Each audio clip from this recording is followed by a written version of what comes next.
Moi taas videolla.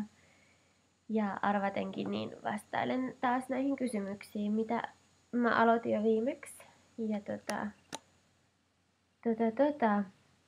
mä vaan lähden tästä jatkaa. Elikkä, oletko kokeillut ikinä ketoosidiettiä?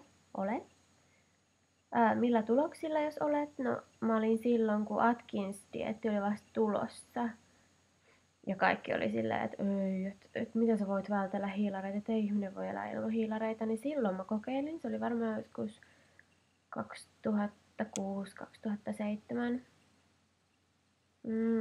Pudotin 10 kiloa. Mut sitten on sen verran aikaa, että kyllä ne vähän aikaa oli pysyviä tuloksia, mutta ei siitä sellainen elämäntapaa saanut, että se oli dieetti. Mitä kaikkia muita eri dieettejä olet kokeillut? Just sitä, että jättää hiilarit pois. Ja sitten silloin mä just laskin, että mä saan 20 grammaa hiilareita päivässä, että se pysyisi siinä ketoosissa. Niin mä oon sitä monta kertaa, mutta se toimi vaan sen ekan kerran. Että se oli ainoa kerta, kun mulla oli kunnon drive, että sen jälkeen se aina niin kuin lähti lipsuun. Ja sitten 1000 kalorin päivädieettiä, tai 1000 tai 1200, joku semmonen. Silloin mä en välittänyt, että millä niinku aika välillä mä sen 1000 söin, että mä saatoin syödä joskus sen yhdellä aterialla, enkä syödä mitään muuta ja sit lenkkeillä. Silläkin mä pudotin joku muutaman kilon luonnollisesti, mutta ne on ollut tämmösiä dieettejä. Mä kannatan nykyään enemmän elämänmuutosta, että ei mitään lyhytjaksoista nopeata ratkaisua mihinkään, kun ei ne johda loppupeleissä mihinkään pysyvää. Tää oli hyvä. Miten sä suhtaudut saleilla ihmisiin, jotka ei välttämättä oikein tiedä mitä tekee? Esim. Jos joku kysyy sulta apua tai neuvotko koskaan oma-aloitteisesti muita? En neuvo kyllä oma-aloitteisesti. Mä en koe, että mä oon missään asemassa neuvoa ketään. Ennemminkin mä joskus pelkään, että joku tulee neuvoa mua, että nyt sä teet kyllä ihan väärin. En mä menis edes, jos mä näkisin, että joku tekee ihan päin honkiin, niin en mä menis puuttumaan siihen. Että itse, että yleensä saleilla on PT, että ne voisit, jos haluaa, niin mennä puuttuu. Ja niin kun mä en edes tietäisi, millaisia ohjeita mä annan, enkä todellakaan voi tietää, että tekeekö toinen oikein. Että jos se tekee eri liikettä, kun mä luullut, että se tekee tai jotain, niin ei mä niinku miten suhtaudut, mä yritän salilla vaan vältellä sitä, että mua ei tuijotettaisi, että en mä oikein tuijota muita, että miten ne tekee. Että vähän on vielä semmoista, kun on vaihtanut salia. Ja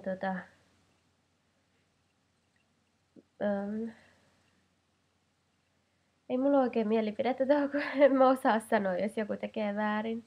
Ja mä vaan niinku toivon, että mä en tee väärin. Ärsyttääkö jonkinlaiset ihmiset tai jutut salilla?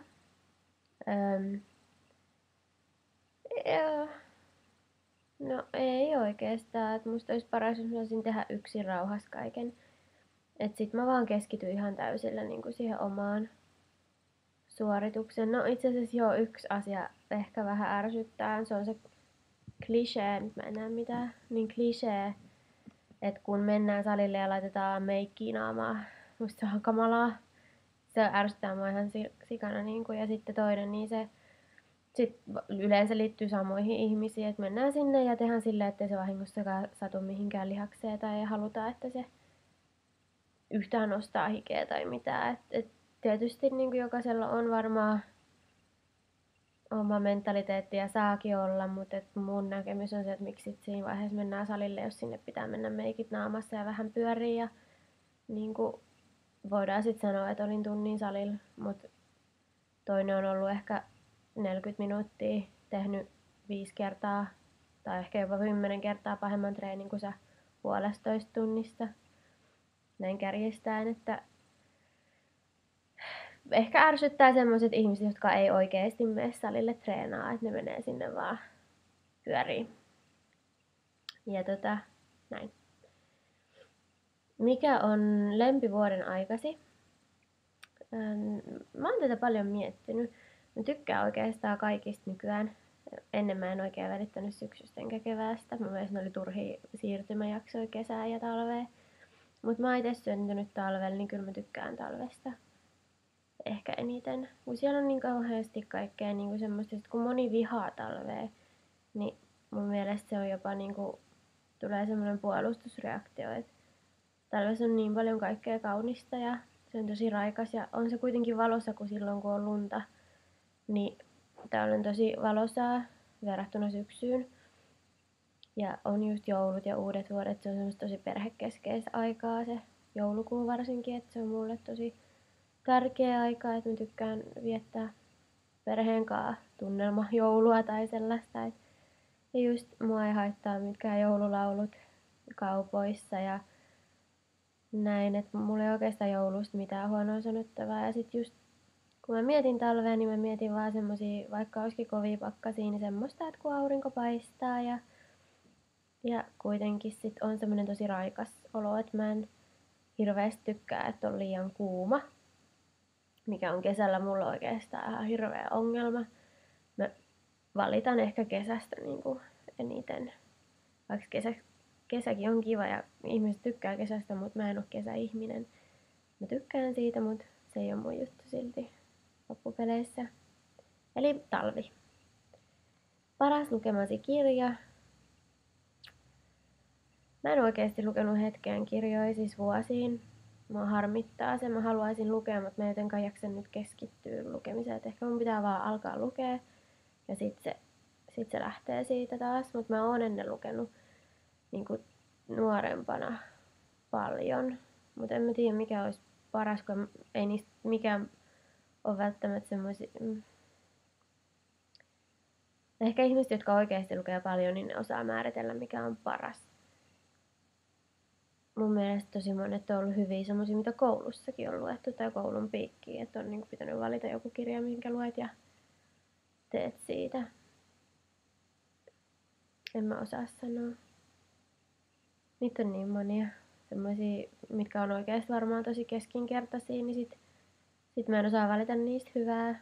Ja sit jos mä sanoisin jonkun, niin sitten ihmettelette, että miksi toi nyt on sana, mutta en mä lukenut parempaakaan ehkä. Paitsi ehkä mä voisin, mikähän se oli? En mä edes muista niitä nimiä. No tietysti niinku tämmöiset kliseiset häräntappua-aseet sun muut, mut oli joku semmonen klassikko, minkä mä luin lukiossa. Se oli jotain Rosemary tai okei, en mä yritä. Mä lopetan. En tiedä.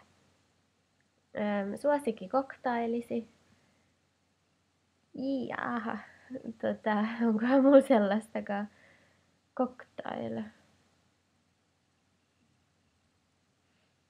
Kai se varmaan vähän riippuu millä fiiliksellä on, mutta kyllä mä kaipiroskaa aika usein tilaan, että se on tosi hyvä kestosuosikki.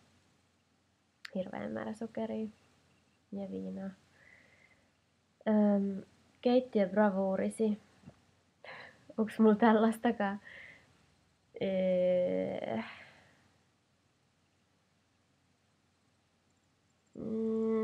Kai se on joku näistä mun ns-terveellisistä ruuista, koska en mä nykyään kokkaa mitään muuta. Paitsi joskus aikoinaan, niin ihan sairaan helppoa oikeesti kanakastike tehdä niinku, oliko se smetanaa tai crème freshia.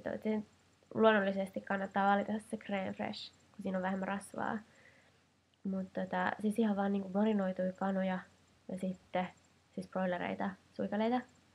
Ja sitten crème freshia sinne ja sitten olisiko ollut puolikas kanaliemikuutio. Ja sitten tai sitten vaan jotain mausteita. Ja sitten ehkä mandariinilohkoja, niitä semmosia tölkissä. Se on hyvää. Ja riisinkaase. Hirveän lihottavaa varmasti. Ja sitten yksi jauhelihakastike, minkä mä oon tännekin laittanut, tai jauhelihamössö. Niin se on tosi hyvää. Niin kuin mä uskoisin, että jos mä tekisin jollekin jotain ruokaa, jotain normaalia ruokaa, niin ne olisi hyviä. Tai sitten lohi, mikä on paistettu kookosöljyssä. Tai mitäs näitä muita olisi? Ui, pizza! Mut ei vitsi, tää on niitä ajoilta, kun mulla oli karppiajat, kun mä tein jauhelihapohjapizzan.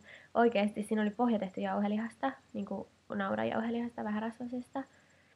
Ja siihen päälle aurajuustoa, broileria, niin kun, ja se oli tarkkaan, se piti olla pehmeän pippurinen Atrian broilerisuikare, punasipuli, persikapaloja ja sit juustoraastetta. Se oli ihan sairaan hyvää. Mua oikein harmittaa, kun jos sen tekee normaali pizzan päälle, niin kuin normaali pizzapohja, niin se ei ole niin hyvää. Mut se on aikamoinen pläjäys, jos tommoista pizzaa syö, mutta se kyllä pieni palakin täytti ihan sikana. Ja ihan, mä tiedän, että se kuulostaa ällöttävältä niin kuin jauhelihapohja, mutta se oli niin hyvää, oikeesti. Pahin pelkosi. Kyllä se on varmaan se, että menettää jonkun perheenjäsenen tai tosi läheisen ystävän, että ei mulla oikein mitään semmosia suurempia pelkoja, että mä ite niinku koen, että pelko rajoittaa elämää ja mä yritän elää sen mukaan, että ei pelkäisi hirveästi. Tietysti niinku pieniä asioita jokainen pelkää tai jännittää vähän, mut varmaan suurin pelko on, että tapahtuisi jotain omalle perheelle tai niinku siis jotain terveydellistä, että millään muulla ei ole merkitystä kuin se, että ne niinku pysyy terveinä ja hengissä ylipäätään. Kaikki muu on niinku järjestettävissä, mitä ikinä tapahtuiskaan, niin jos tapahtuisi jotain muuta. Ne oli siinä. He. Ei niitä jäänytkään sitten enää ihan hirveästi kysymyksiä tähän kakkosvideoon. Mulla on vähän nuha, jos se on vielä kuulunut äänestä, että mä oon tänäänkin pitänyt lepopäivää ja huomenna menen salille nyt joka tapauksessa, nyt tyyliin nouse kuumetta tai jotain. Et mä ajattelen, että nyt jos tän yhden päivän vielä lepäilis, niin sitten se olisi niinku siinä. Ja hei, mun piti valkkaa ne voittajat tolle arvonnalle, mutta mä arvon ne samalla tavalla kuin viimeksikin, että en mä saa siitä mitään hyötyä irti, jos mä huijaisin, että en mä nyt tällä kertaa rupea videokuvaa sitä. Eli mä arvon ne voittajat ja sitten katon, että kaikilla on se sähköposti, jos ei ole, niin sitten mä arvon seuraavan, koska silloin ei ole tosiaan halunnut voittaa, jos ei ole jättänyt sähköpostia ja quest-baarit on jo tuolla oottamassa, että sit mä lähettelen niitä teille päin. Että joo, mut kiitos tosi paljon kysymyksistä ja kyllä mä ehkä nää avaan sit jotenkin kirjoitetussakin muodossa, mutta on hirveän paljon helpompaa mulle tehdä video paljon nopeampaa ja ehkä vähän erilaistakin, että kun ei aina jaksa näpytellä koko ajan, niin sit mieluummin ehkä höpöttää tälleen kasvatusta. Musta tuntuu, että ehkä vähän interaktiivisempaakin, että oikeesti kokee, että mä juttelen nyt sinne päin, enkä pelkästään kirjoittele jossain ruudun takaa. Mut joo, ei sen enempää, niin mä lopettelen tän tähän. Heippa!